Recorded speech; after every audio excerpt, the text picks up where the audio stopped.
Hello everyone, మన దగ్గర అయితే సిబిల్ స్కోర్ రిపేర్ అవైలబిలిటీ అయితే స్టార్ట్ చేసాము. ఎందుకంటే మన దగ్గరకు వచ్చే 60 to 70% ఫైల్స్ అనేవి సిబిల్ ఇష్యూస్ ఉన్న కేసెస్ అయితే వస్తూ ఉన్నాయి. ఒకసారి అవి ఎలాంటి ఇష్యూస్ అనేవి చూద్దాం.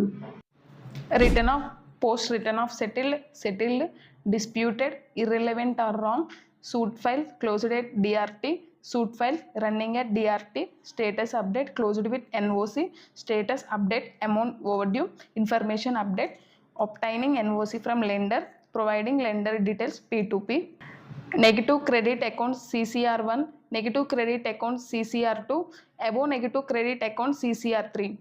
సిబిల్ రిపేర్కి మీ PAN card, Aadhaar card photo, mail ID, PAN కార్డ్కి లింక్ అప్ అయిన మొబైల్ నెంబర్ తీసుకుని సిబిల్ అనాలిసిస్ రిపోర్ట్కి పంపించడం జరుగుతుంది. సిబిల్ అనాలిసిస్ రిపోర్ట్ అనేది 7 వర్కింగ్ డేస్లో అనేది వస్తుంది. రిపోర్ట్ వచ్చాక క్లియర్ ప్రాబ్లం రెక్టిఫై చేసి ఏ బ్యాంక్లో లోన్ వల్ల సిబిల్ ఇష్యూ అయ్యిందో క్లియర్గా చూసుకుని ఆ బ్యాంక్ వాళ్ళతో మాట్లాడి అలానే సిబిల్ వాళ్ళతో మాట్లాడి టోటల్గా 45 వర్కింగ్ డేస్లో మీ యొక్క సిబిల్లో అన్ని ఇష్యూస్ని క్లియర్ చేసి సిబిల్ ఇంప్రూవ్మెంట్ చేసి లోన్ అనేది ప్రొవైడ్ చేస్తాము. డైరెక్ట్గా బ్యాంక్స్ని కన్సల్ట్ అయితే మీకు లిమిటెడ్ ఎలిజిబిలిటీ లోన్ అమౌంట్ మాత్రమే వస్తుంది. బట్ ప్రొఫెషనల్ బ్యాంకర్స్ మాత్రం అన్ని బ్యాంక్స్తో మాట్లాడి మీ ప్రొఫైల్ ఏ బ్యాంక్లో పర్ఫెక్ట్గా మెట్ అవుతుందో చెక్ చేసి మీకు అనుకున్న లోన్ అమౌంట్ అయితే డిస్పర్స్ చేపిస్తాము.